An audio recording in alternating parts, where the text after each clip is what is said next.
L'actualité aujourd'hui se prononce internationale avec la mort de Idriss Déby, Papa Assane, une mort brutale et brusque. waaw brutale et brusque mais xam nga la laa si bëgg a def. ba xam nga ni du information internationale la gaa par rapport à nos frontières sénégalaises mais information locale la de nationale la de. ah dañoo nduru de. lu tax laaj ma kay lu tax xam nga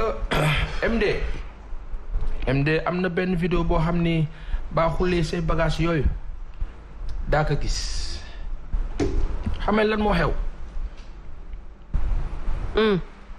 renouvellement du processus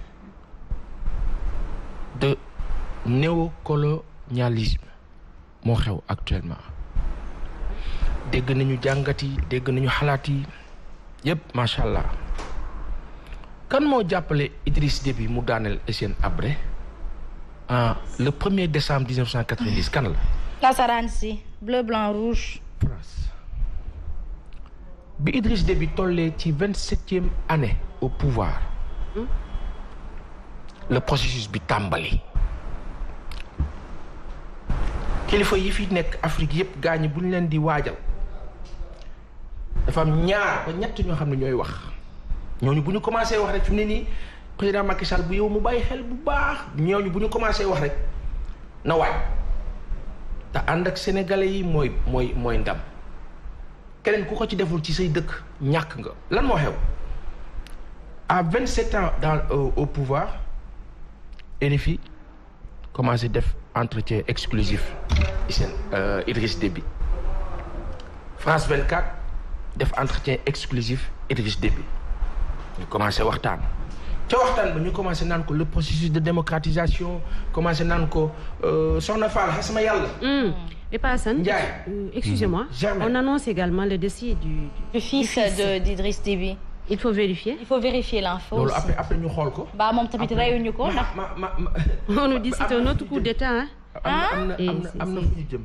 dégg nga wax. après ñu vérifier bu dee leer na aussi la rédaction pourra nous aider et puis nous confirmer cela benn affaire moo am déglu leen bu baax li ñuy wax du xam-xam nag dañoo laaj boroom xam-xam yi ba pare xulli bi ñu xullee lañu gis moo la bu RFI commencé wax Le Monde commencé wax France 24 commencé wax rek affaire mu mel ni benn vent buy commencé di ubbeeku.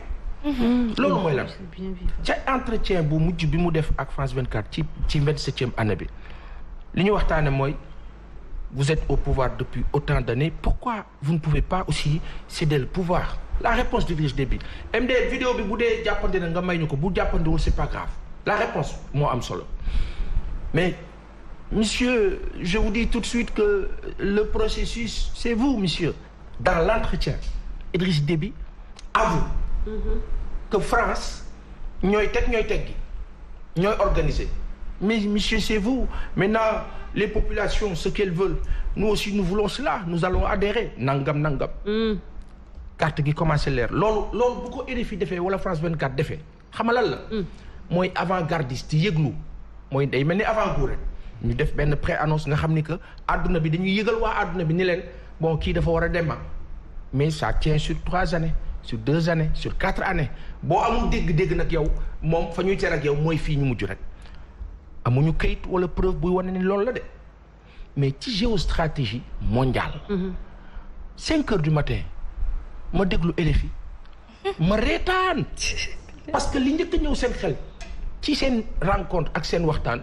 dañu waxtaan ak Michel Roussin nekkoon na fi ay temps fii ci Sénégal Michel Roussin bokk na ci ay négociations yu bëri yu doon am Afrique centrale ak Tchad muy expliquer ne Idriss Déby c'est un grand soldat ñoom tubaab bi noonu la ñuy waxee ci début mon grand soldat est parti koy métti Benjamin Netanyahu Israël dem na ci Déby bu yàgg Netanyahu mosul ñëw Sénégal waaye dem na ci Idriss Déby lu tax mu dem ci Idriss Déby question la c'est à voir mën nañ ci bàyyi xel mën nañu xam lu tax wante lenn am na waaw lenn am na la nga xam ni dafa permettre tey aujourd'hui tubaab lépp lu mu bëgg a def si jëmale ko si ñun. waaw da koy réussir. le Tchad le Cameroun ak Centrafrique dañoo bokk ay mbir yu yéeme.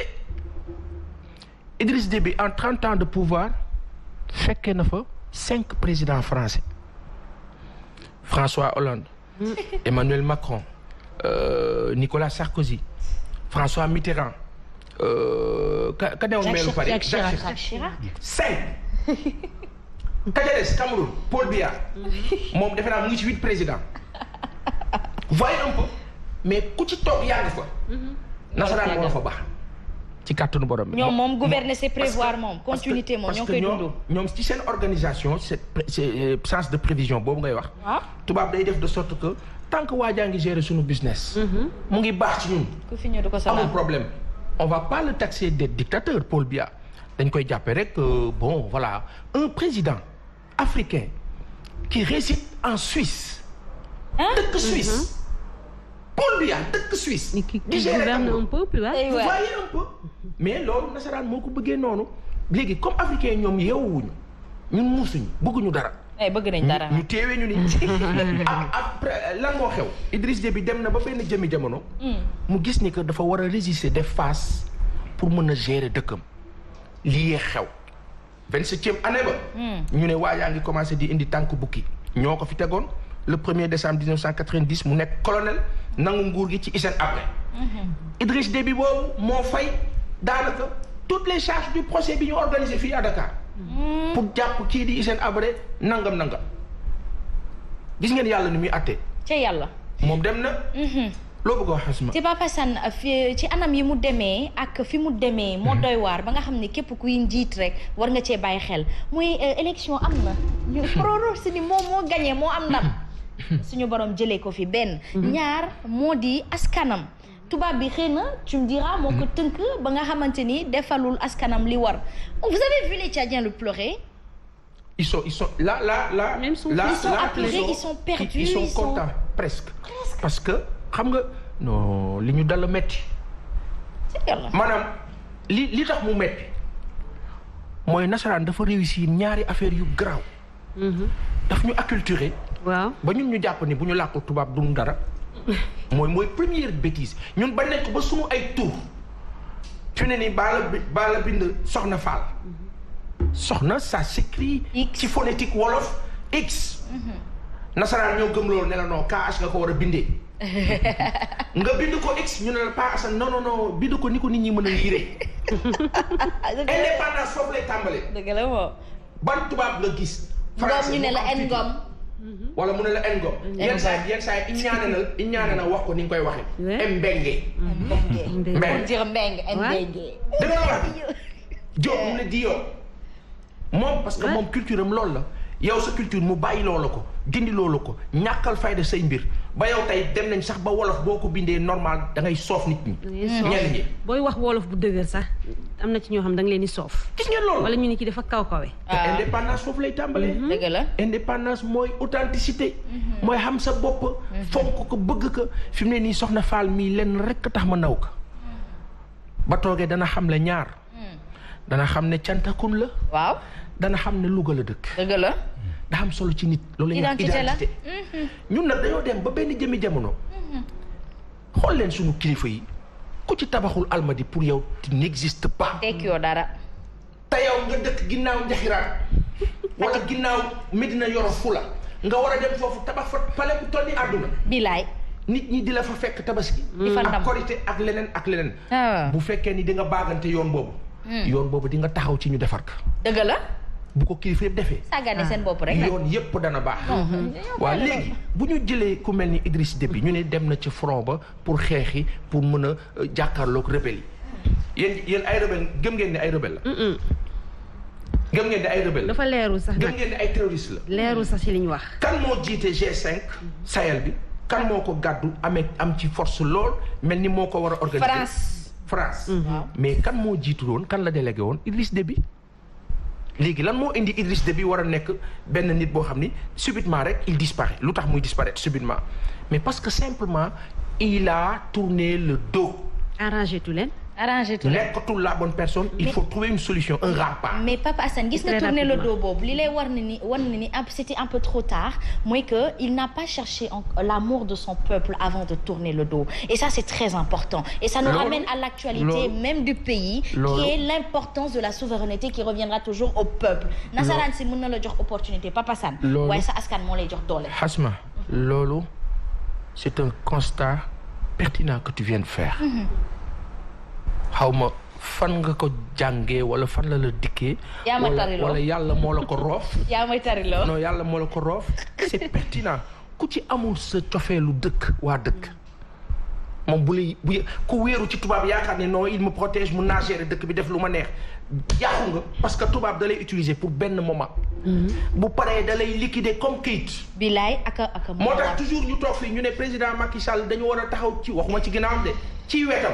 au côté.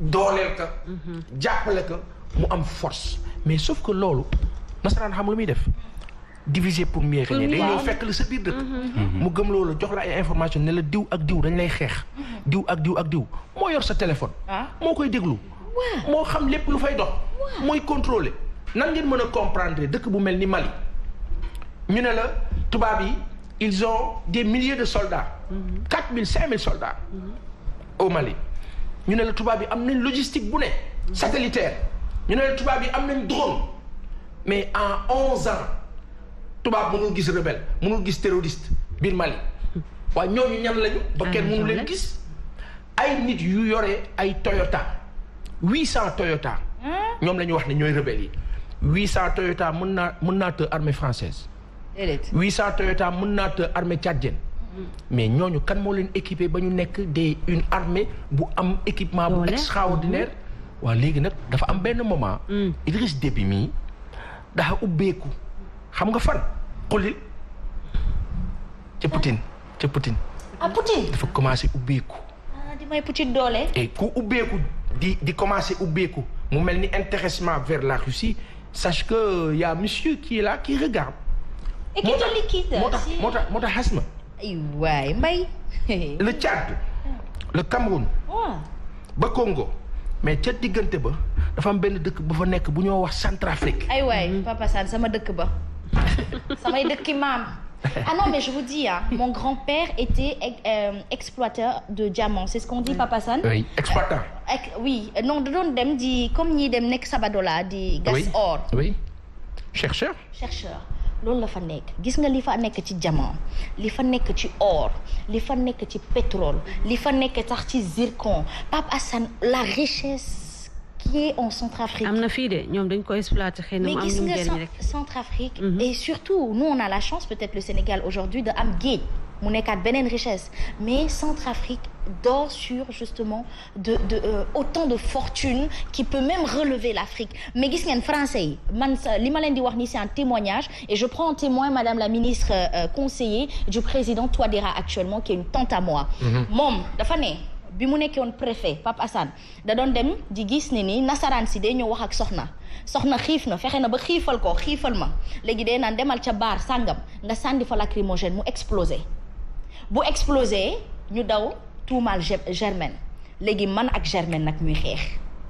C'est exactement ça. C'est exactement nu ñu koy defee et je la prends en témoin. Elle reviendra très bientôt au Sénégal et je pense que Papa Assane l'invitera avec un immense plaisir. Alors, Papa Assane dafa doy waar lool. Merci pour ce témoignage d'appoint qui illustre ce qu'on est en train de proposer comme propos de donner comme propos. Centrafrique boobu nag. affaire bi du Tchad du Cameroun du Congo. du Libye. Centrafrique boobu. nga xam ni Russie dafa commencé di xaw a mel ni kuy am tànk daa am fa nga xam ni bu ko Idriss Déby ubbee Russie day gën a teg tànk bu gënee teg tànk la nasaraan doon ruubee day am lu ci sooke dootul mun def la mu doon bëgg a def nasaraan Russie lay bañ a dégg moom fu mu ko dégg day am problème. Russie daa am fu la. waaw léegi nag li fi ne mooy comme yéen nguuru africain yi yéen chef d'état africain yi yéen da ngeen ko jàpp ci soi-disant vos frères vos amis vos potes yooyu nga xam ne heure bu ñu ko décider teg plan faagaagal leen loolu la président africain yi war a dakkal parce que population yi ñoom pare nañu pour dakkal lu ni mel ku seetaan Guy Marius Sagna démb dégg nga ko li mu wax. waaw. c'est limpide et clair damaa toog ak kilifa autorité bu mag kilifa bi boo mayoon sax ma wax sa tur. ñu jaru ko. expliquer rek. billaay boo ma mayoon dama ko war a wax sax xam naa dina ma mere dina ma bàyyi àdduna ak àllaaxira mais dinaa ko dimbali. bul wax déedéet non bu loo turam waxal ak moom rek dina la dégg. ma wax waaw suturaal laajal internet yi ndax ñu wax turam. gars sama gars yi ñu wax turam nee nañ Pa Assane doo nit. non ndax ñu parce que. ñu wax turu kilifa bi ou pas. ñu wax ko wala buñ ko wax. waaw dafay baax léeg-léeg parce que dafa am solo. xam lu ma wax. daf ma ne. gars yi bu ñu bëggee après ñu wax ko daf ma ne. waaw. dama ko ne mais yéen tubaab yi ngeen topp nii mel ni ñuy jaam lan la. oh Pa Assane tu sais il faut faire attention. comme ni ñu koy waxee rek comme ñun da ngay pare fii nii plateau nii. ñu woo la tu sais booy moytul yàlla. barke bàyyi laay alahi. boo ko gëmee da nga koy ak Khalifa Ababacar ak maam Baye ak maam Alaaji Fàllu kilifa diine yi nekk Sénégal. ba ca Cheikh Omar Foutiou. sunu maam Bou Kounta. ba ci sunu maam ba baax boobu ñu la wax El Hadji Ibrahima Sakho. barke Seydina Mohamed sallallahu alayhi wa sallam. il faut que dans ce pays-là on retourne à certaines valeurs à l'orthodoxie. nit daa am la mu gëm moo la wéeruwaayam. kan moo mën a fekk ab taalibe Serigne Mountakha ba baax mi. ne ko waaw yow daal fi nga nekk daal bala dóorul yat. loolu mooy gëm-gëm. Sénégal dañoo war a gëm suñu boroom fonk ka ànd ak moom. wóolu ko bàyyi ka ak suñu bopp. président de la république bu toog biir Sénégal jàpp ni yow boo wóoloo yàlla gëm ko ànd ak moom dem ak moom da ngay am jafe-jafe parce que nasaraan dafa taxaw sa kanam. na la leen di nga am jafe-jafe parce que yàlla da lay seetaan ak moom. par conséquent. te sa bopp rek ngay xalaat bu dee noonu nga koy defee. noonu nga koy defee ça veut dire sa bopp rek ngay xalaat. yàlla sax delloo ko cëram. par conséquent. xasma. naam. li fi ne mooy ku mel ni président Macky Sall. gis naa benn photo bu ñu def 4 chefs d'état plus moom muy 5 gis naa ñëpp gis nañ photo bi. mais yàlla na ko yàlla sàmm. amiin moom ak yeneen chef d'état yi fi ne yëpp. yàlla na yàlla sàmm leen sàmm seen njaboot dara bañ leen dal. kenn bañ leen faagaagal. yàlla roof leen baax. ba ñu tegu si yoon bu baax bi parce que yoon bu baax bi. chef d'état bu si teguwul. daa am na nga xam ne noonu ngay mujjee malheureusement doo am maanaam sa mujj dafay metti te jaru ko Idriss Déby. ma tëggee foofu. Idriss Déby dem na. ñu ngay wax ne doomam bi dem na ma fàttali nag benn affaire. ñu bàyyi ci xel. démentir waat nañ ko de waaw dafa dañuy bàyyi ba info bi leer ñu doon leer léegi xam nga léegi nag foofu nag laa bëgg a tëjee. foofu neex. ay akamaa la jëli Pape Assane ay Pa Assane doo nit. waa kii luñ ko sangee. dikkal. macha allah nasaraan si yow da ngaa naan seen xel xanaa li nga dégg seen laakata. macha allah. waaye layam lañ bi ko tontuma. allahu akbar. xam nga jëli ngeen. xam nga lu xew. est-ce que jëli ngeen. waa dikkal ko mu dikk. yow loo jëli. ay Pa Assane xam nga noppee ko rek. alhamdulilah jërëjëf léegi. yaa ngi wax sànq ne faagaagal nañ ko et cetera. ci yàlla. Idriss Déby. ci information tubaab bi xam lan lañ nekk di def. di nu gëmloo ne doomam dafa bokk ci complot bi. waaw. du dëgg. maa leen di wax ne fii du dëgg. pour ñu rey après doom bi tamit su dee dafa dëgër bopp. dama lay wax lu mel ni lii dégg lu baax li ma lay wax. xam nga lan moo la xew. rey entourage. dañuy woon am na nag kilifa yu baax boo fi demee fi ne ñu ngi ñuy xool naan mi kii booy bi dëgër na fit kii li muy wax ko teg. daa am loo xam ni. nit ñi dañuy wax rek. daa am la nga xam ni Sénégal ak Afrique dañ fa tolloon léegi def africains yi dañoo yeewu feneen. bu baax.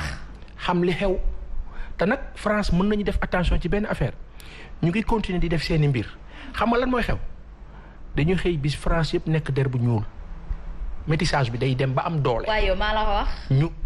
ñu coloniser leen ci beneen fànn. bu dee yéen ak ñuy déglu yéen waa.